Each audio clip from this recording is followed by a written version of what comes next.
Good, you guys are still awake. You know, we have two 50-year-olds up here, 50 plus, let's say. And earlier, Amaral was saying that when he was in a conversation with 50-year-olds, it was boring and intimidating. Well, forget about the intimidating, but if you guys think you're going to be bored, what follows this is cocktails. We can just skip doing the talk here and go straight to cocktails. So, do you want to go to cocktails? Or let me ask this way. Do you want to hear a conversation between two 50-year-olds and get the benefit from Michael's experience? He's a great leader, a fantastic student of the industry, and probably the tallest authority in hotels in the world. Now, do you want to hear that conversation, yes or no? Let me hear, yay, if you want to hear it. That's not good enough. Let me hear it. 1, 2, 3. Yay. Okay, we're going to talk then. We're going to talk. You know, hey, Tony, are you over 50? Are you boring? I don't think so. Booty's not boring. He's over 50. Playing also on what Amaral was talking about, one of the things about Accor that's pretty impressive in recent years is they're very aggressive in innovating and evolving as a hotel management group. And one of the things that's been initiated recently is a shadow exco to get the input of the younger generation at the very highest levels. And for those of you who don't know about this innovation, maybe Michael can touch on it and talk about it a little bit, what impact it's had, and maybe it's a good takeaway for you.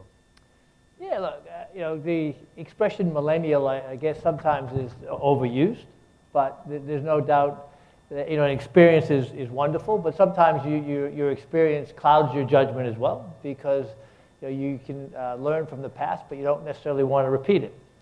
And you know, every generation is different, but certainly millennials have grown up with partly technology, but also what I think the biggest difference is sharing. They just share everything. And so I think getting that thinking into your business is very important. So we actually launched our, we call it COMEX because we're a French company, Committee Executive, Shadow COMEX about 20 months ago. And we, you know, there's about 13 of us on the Global Executive Committee. And so we did a search around the world to make sure that we were representative of different parts of the world, different genders, different experience. And we did extensive interviewing, and we launched it about, as I said, about a year and a half ago. And that XCOM gets total access to the same information that I do. And by the same token, we only kept that one for 18 months. And in fact, we're just about to launch a new one because, again, what we want to do, same concept, but want to make sure that there's fresh thinking. And it's also a benefit for the Shadow COMEX because they get the opportunity to, believe it or not, think they actually learn from the old guys. And then spread that around the organization, bring in a fresh group of about 15 people and learn from them, and they learn from us, bring fresh ideas to the business, and go from there. One of the best outcomes for us was we launched a new brand called Joe & Joe, which is a hostel, and we opened our first one in Osegor in the southwest of France on a surf beach. And that group was heavily involved in excubating that concept. So, you know, if you're going to go for a hostel, to get a bunch of old folks sitting around thinking about what's going to make sense was not really a good idea. And that has proved to be a really great experience. Yeah, any of you, especially if you're under 35, you can ask a question. So if you have a question you want to ask of Michael, it's a great opportunity. He can't run away. He has to answer your question. So just raise your hand. There are a couple microphones roving around, and when we have a question from the floor, we'll break from my questions. But I think one question, we heard Raj talking about integration, and you've gone through a recent acquisition as well, and I was wondering, you're also about a year into it. What kind of, let's get some feedback from you, and you've intimately been involved in that because you ran the integration process, but have there been any surprises from the integration process? And what has the Accor team learned from the Fairmont Raffles people? And trying to address those two specifics, but in general, how's the integration going? Yeah, look, it's gone exceptionally well. Operationally, I would say that we've pretty well completed the integration. The last piece is around systems. And if there's one learning from that is, as good as technology is, when you're integrating two fairly different systems, there's a lot of work involved. And that's, if there's one thing that we underestimated was that. And you know, whether we talk about loyalty and recognition later, you know, we get into it, but you know, wanting to make sure the most important thing in the integration was preserving the value, and the value being an asset-light company was in the management contracts, and therefore the relationship with the owners, the relationship with the guests. And Fairmont Raffles did a tremendous job on guest recognition, and that's where our systems were a bit different, so that's what we're taking our time on. And so probably the two areas that will benefit the most is, I think we do a great job with our people, but Fairmont did it a little bit differently, and probably a little bit more rigor around the selection process as opposed to the training, and we're now incorporating that into our business. And then also on the guest recognition, of course, being luxury, they do that exceptionally well, and we're also incorporating that through our business, through our luxury part of our business now. But it's been a great process, and still a ways to go in terms of, you know, the technology will probably be complete towards this time next year, but very happy with the integration. Yeah, you mentioned loyalty. It was brought up before, whether it's points or recognition. The argument made earlier in the day was that it's really recognition, although there are other large companies that really are based on point collecting. Where do you see the future of loyalty programs going? Yeah. Is it recognition, or is it the point collectors? Yeah, it might sound boring, but it's both, right? If you're an old folk like me that travels extensively, it's about recognition. You know, like if you know, I want to catch a last-minute flight, I'm a top-tier flyer, I got a very good chance of getting on that flight because of the recognition. I got plenty of points that they don't mean that much to me. You ask a millennial who is always looking for the best deal, and the points are really important to them, or someone else who really is, you know, they're a mid-level manager, they're traveling, they're working hard, they've accumulated points, and they're going to treat their family. Those points are very important to them. So the most important part about loyalty now is we evolve as an industry, and really in technology, is the whole guest recognition, is individualization. And you know, the intelligence that you can now have for each guest is important, because it's not one size fits all. And it's recognizing that and tailoring your loyalty program to the different needs of the travelers is really what's the key to success. Yeah, and back to the integration, any surprises from it? No, not really. Positive surprises are better. Yeah, no, well, I suppose actually positive surprise is we knew we were buying great brands, but the response to us having those brands from both existing partners and new partners has been fantastic. So in terms of new development, the acceleration of the pipeline for the Fairmont Raffles and Swiss Hotel brands has absolutely exceeded our expectations, so that's obviously a good thing. Yeah. Michael, you know, I've been around the region for a few years, and one of the things that I see as being one of your keys to success is retention of key staff at the management level. Mm-hmm. It's just amazing when you look around from Thailand and Victor Pang and the guys who've been there forever, and Australia and here in Indonesia. What's the secret? Why have you had such great success when you see a lot of turnover for some of the other large companies? Yeah. It's culture.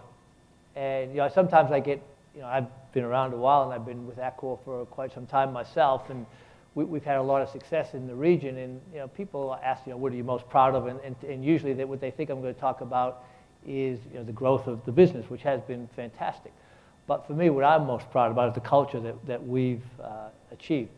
And that, of all the things that really point to that, it is the retention, as well as the success. In fact, you know, three of the people that have worked for me are now on the Global Executive Committee. Gaurav, who a lot of you people know, is the head of development. Kingsley's the head of design and technical service. Graham Wilson's the head of marketing. And they've all grown up in Asia Pacific. And it is, you know, everyone talks about teamwork, but you know, it is that creates the culture. We encourage risk-taking, so people enjoy that. We encourage entrepreneurship. We empower people, and we have each other's back. And that culture has really been what's proven to be the key to our success. And the key is walking the talk, because anyone can say those words, but living and breathing them is not always that easy, particularly in a dynamic world, but we've been able to do that. Questions? Questions at this point? Raise your hand. You're obviously doing too good a job. Yeah, well, they want to go have drinks, Yeah, I I think. think I you think could be that's the right. most important thing. They're saying, when will Eric run out so we can go have cocktails? You're a great student of the industry, I know. You started out in analysis working for Horwath. We're in Indonesia, so I think we should try and get your views on the state of the industry here in Indonesia. And besides being in Indonesia, we're here in Bali, so perhaps you can share with us your views on the state of the industry here in Bali. You've seen it grow. What do you think about the industry here in Bali and the future? Well, if you start with Bali, as you say, we've been coming here for probably 30 years myself. Way back when it was a Western destination, and now the majority of our business is inter-Asia, and that's of all the trends, of all the mega trends, that's what's going to continue. I mean, the inbound into Bali is extraordinary. The growth of the Chinese market, not just into Bali, but into Asia. That's of all the trends that's driving everything. It's that. But even the growth of ASEAN, we all know about the middle class, but that's the thing that has driven the change. And that's what will continue to make Bali a success. And we heard about infrastructure. That, of course, is going to be the challenge here, as always. But in Indonesia, in general, like we hear and talk about tourism. Well, when you look at where the supply is, it's Jakarta and Bali. We have about 110 hotels in Indonesia, about 30 in Jakarta, 20 in Bali. But then that means we have 60 around the rest of the country. And there is tremendous opportunity there. But the reality is that's actually about business travel, not tourism. It'll come, but the infrastructure has to come. But it's the domestic market that's going to drive Indonesia and the growth of the economy. And that's where being from economy to luxury is one of our advantages. Having that tremendous platform in Indonesia is certainly one of our greatest advantage. Knowing the country, being spread across the country, and that's where there's a broad opportunity. But it is about Indonesia itself, the growth of the economy, the domestic business, and the business travel. Yeah, you talk about 60 properties outside the two major markets, Bali and Jakarta. There's a lot of talk about emerging destinations, mostly for leisure. Which of those, and Michael covers a big patch, so I'm putting him on the spot, but which of the emerging destinations do you see having a long runway and something that we can see really move up the ladder in terms of importance as a leisure destination spot in Indonesia? Well, the key to that is one of the words that you used, which is runway. Because, as one of our previous speakers said, there's 17,000 islands in Indonesia, so a lot of you pretty much got to fly everywhere. And having that infrastructure, where the airports are going to be, and then more importantly, where the flights are going to be. Hotels follow flights. It's always a bit of a chicken and egg. The flights won't go if there isn't a hotel. But if you don't have the air capacity, then you don't have a destination. And so that ultimately, if you want to know where to develop, is there. But again, I'll come back to what I said before. The real growth is going to be in the corporate market, not in the leisure market. So follow the runways? Follow the runways. Follow the runways, okay. Questions, anybody? You guys are just asleep, aren't you? You can't wait to get out the door and go to the Westin for a cocktail. Mid-market, I know you probably want to talk a lot about the upper upscale and luxury segment because that's what you're moving into with this acquisition, but a core strength through the years has been in the mid-market. And when you talk to people who are in the mid-market, they talk about many markets being really overbuilt. And my question to you is that a short-term situation? Is the market really as overbuilt as you hear? Or are there going to be winners and losers in each market? And if so, why?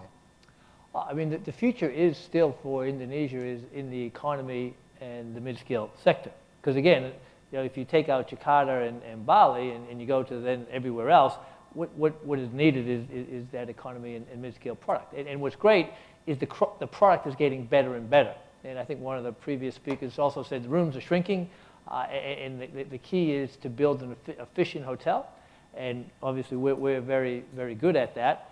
And so I'm very happy to talk about it because the majority of what we're going to do in Indonesia is mid-scale and economy. And we have great brands, whether it's Novotel, Micheal, Ibis. They're very powerful brands.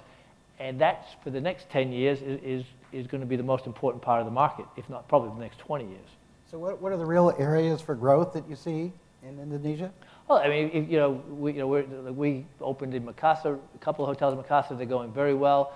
Medan's going well. Semarang, and in general, our occupancies across the country are very strong. The challenge is room rates. We've been in here for a very long time, and in dollars as opposed to rupiah, they haven't moved much. And part of that's, of course, the devaluation of the currency.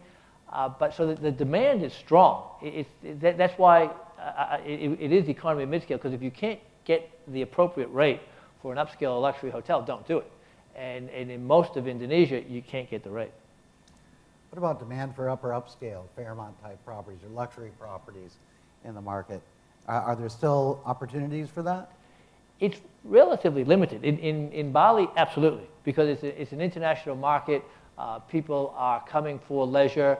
They're willing to pay for that. Jakarta to a degree, but even in Jakarta, the rates are relatively low to stack up a luxury hotel. And there's a pretty good supply and more supply coming. But if you want to, you go to Surabaya, you go to some of the cities I've already spoken about, Palembang, they're not going to support a true luxury hotel. The rates just are not there. So your money, you're going to break into your wallet and spend some money and build a hotel. What are you going to build in Indonesia and where? Oh, I still believe in Bali, right? It's a very resilient market. Bandung is also a very good market. We as a company, where we put our money historically is into tier 1 destinations, right? Because despite the fact that they tend to have more supply coming into it, they are a more stable and typically, from a real estate perspective, appreciate more. So I still am a tier 1 investor. Probably more economy and mid-scale than luxury if it's our dollars going into it, because luxury tends to be a longer-term play in terms of the real estate, but still very much tier 1. Yeah, when I was talking about what the opportunities were, I thought you might talk about some of your fund brands. I don't know if you know, but Accor, besides being progressive and evolving as a company, what a hotel management company is all about, also has been on an acquisition fever. 24 Hours, Mama Shelter, Joe and Joe's Yep. development. When are we going to see some of those fun brands here?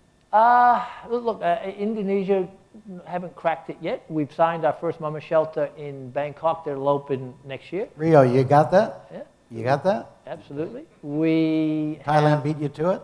Joe and Joe coming in, hopefully in Singapore by the end of next year. And Rio, definitely, he has the green light. But one thing I've learned is the first of any brand that you do in a country, you want to get right, because that's the one everyone remembers. I have gotten it wrong a couple of times over the years. And so whilst we definitely want to introduce those brands to Indonesia, we want to make sure they're the right opportunity. Does everyone know about Mama Shelter or 24 Hours? Not to do a pitch, because being in this great hotel I'm happy is to, great. yeah. But can you give us 30 seconds on each or 60 seconds on each? Yep. Because I love them both. They're Sure. great. Okay, so 24 Hours is more upscale. They're both lifestyle.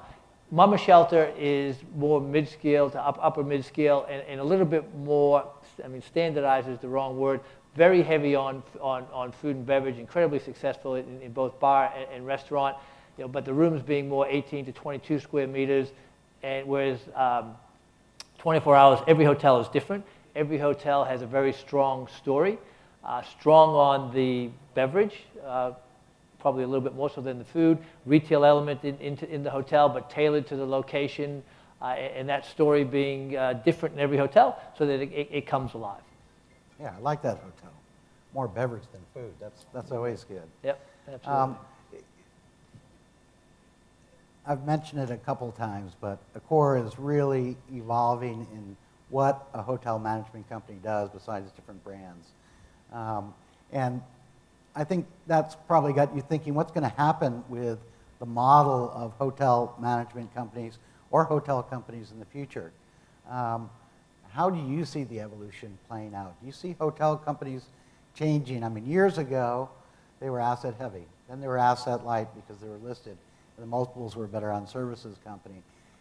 Then you have the groups such as the OTAs coming in and disrupting the industry. How do you see any changes, any significant changes in what a hotel management company is going to be like in the future? Yeah, look, I think you have to have multiple bets, right? Because the traditional management piece will always be there because some people want to own a hotel and not run it. And that'll always be an important part of our business. But I've always said that being a management company, and we're also, I mean, we do own $10 billion worth of real estate, so we're also a very significant hotel owner. But if you're looking purely at the management side, I've always said that what we are is a sales and marketing organization and a human resource organization. Because our business is still about people, about creating experiences, and that's crucial. And it's also, and I do believe brands will always have a place. Going back to the whole loyalty recognition and the ability to know our guests better and better is going to be very important. So you take that, you take great people, great brands, great systems, and operating capability. There's always a need for that. Now, technology is only going to continue to change, and the speed of that change is going to increase, and you need to be across it. But we've taken bets in the technology space, and that's as much about making sure that we're at the cutting edge, as opposed to necessarily always developing the cutting edge. But technology will increasingly, not so much in hotel stay, but before guests arrive and after they leave, technology is crucial. And you want to make sure you're at the forefront of that. How you deal with OTAs. Those intermediaries have been around in our business forever, and they'll always be. So the way that I'm not sure owning the customer is the best word because you don't own anybody, but having that relationship with your guest is crucial. So of all the things that we focus on most is that relationship. Yeah. It is a hotel investment conference. You've been around the region for a while. In recent years, not counting any of your properties, what's the best hotel investment or a hotel development project that you've seen, and what factors do you think led to its success? Maybe we can learn some lessons from that. And on the counter, what do you see as being the biggest flop, and why did it fail? Don't include any of your own properties. Well, that's a bit challenging. I know my property is a bit better.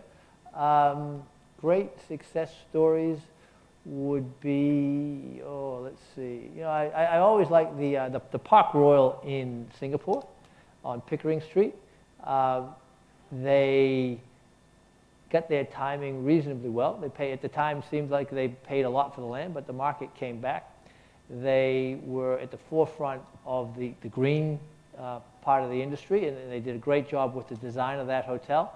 It's in a good location, an excellent location, and I think pitched at that upscale market, and they did that very well. So that would be a success. Flop. Let's see. There's been a few of those around. One or two. Yeah. Need to be careful because I want to be. It's always easy to compliment somebody. It's always you want to be careful when you're saying that they were unsuccessful. Then let me save you from that one if you don't want to. Yeah. If you want to go there, integration certainly not over. Integrations don't get totally completed within a year, but certainly well underway. But with that digesting nicely, what's the one big thing that you're focused on this year for the group? Well, we're actually, as I said, we own $10 billion worth of real estate, and we're in the process of separating that into a separate AccorInvest. We'll still keep a significant share of that, and we're in the process of doing it. And that's the biggest thing that we're working on as an organization, because what it will do is it'll give us a few $1 billion to use to find something else to buy. So that's number one priority for us. Okay. Michael, can I get you to take a look at this? And tell me what it is. It is a temporary complimentary voucher for THINC Indonesia. Dear lucky winner. Last year I won that. I survived a night with Manav the night before, showed up early, got the winner. What's the other thing that's circled? The expiration date. The expiration date was January 2017 now. Yeah, yeah. That came and gone. I thought I'd use it for this conference, but since I have you here in front of all these people, I thought it might be a good time Well, you know, to see if I could get the chairman and CEO to extend that for another year, yeah. so I can use it next year for THINC. Yeah. You know, I guess that means no? you know, a big part of our job is revenue management. A big part of our job is maximizing return to the owner of the hotels. And there was a reason why there was an expiration date before the next high season. So you know. There you go.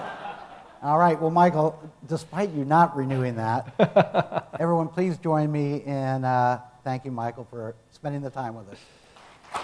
Thank you.